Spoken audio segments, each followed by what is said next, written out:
இன்னைக்கு நான் office lunch box என்னன்னு பார்க்கலாமா? சோறு வடிச்சிருக்கேன்.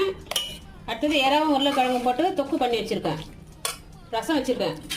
இந்த எறா தொக்கு வந்து இந்த ஒயிட் ரைஸும் கூட ஆபீஸ் லஞ்ச் பாக்ஸுக்கு கிளறி கொடுத்துடலாம். இந்த ரசத்துக்கு வந்து இந்த எறா தொக்கு காம்பினேஷன் சூப்பரா இருக்கும். இந்த காம்பினேஷன் யாராவது பிடிக்கும்ன்றதை கமெண்ட் செக்ஷன்ல சொல்லுங்க. முட்டையை அவிச்சு சாப்பிட்டோம்னா முட்டையை அவிச்சிட்டு இந்த மாதிரி காரம் போட்டு ஃப்ரை பண்ணி கொடுத்தோமா சூப்பரா இருக்கும். அடுத்தது வந்து கஞ்சி வத்தல். இது வந்து ஆல்ரெடி நம்ம வீடியோ போட்டிருக்கோம். பாருங்க நல்லா முன்னு இருக்கு. காலைல டிஃபனுக்கு வந்து சப்பாத்தி பண்ணியிருக்கேன். சப்பாத்தி சைடிஷ் வந்து தக்காளி தொக்கு வச்சிருக்கிறேன். எனக்கு இந்த அடிக்கிற வேலைக்கு டிஃபன் எனக்கு ஒத்துக்கல, அதனால நான் கூழ் ஆக்கி வச்சிருக்கிறேன். கூழுக்கு சைடிஷ் வந்து மோர் மிளகாவும் சின்ன வெங்காயமும். அவ்வளவுதான். வாங்க லஞ்ச் பேக் பண்ணிடலாம். லஞ்ச் பேக் பண்ணியாச்சு. சொன்ன மாதிரியே எறா தொக்கு போட்டு சாதம் கலரிட்டோம். சைடிஷ் முட்டை அப்பளம் பழம் வந்து சாப்பிட்ட பிறகு தபிஸ் பழம் எடுத்துக்கப்பா. ஈவினிங் ஸ்நாக்ஸ் வந்து மிச்சர் வச்சிருக்கேன். ஆபீஸ் போனதும் சப்ஜா விதை போட்டு லெமன் ஜூஸ் போட்டு இருக்கேன். இதை குடிச்சிட்டு உடம்புக்கு ரொம்ப குளிர்ச்சி. அவ்வளவுதான். இந்த கை காமி இந்த இது போறசா சாப்பிட்டுட்டே போய் இதை நான் கொடுத்தாதான் நீ சாப்பிடுவேன்.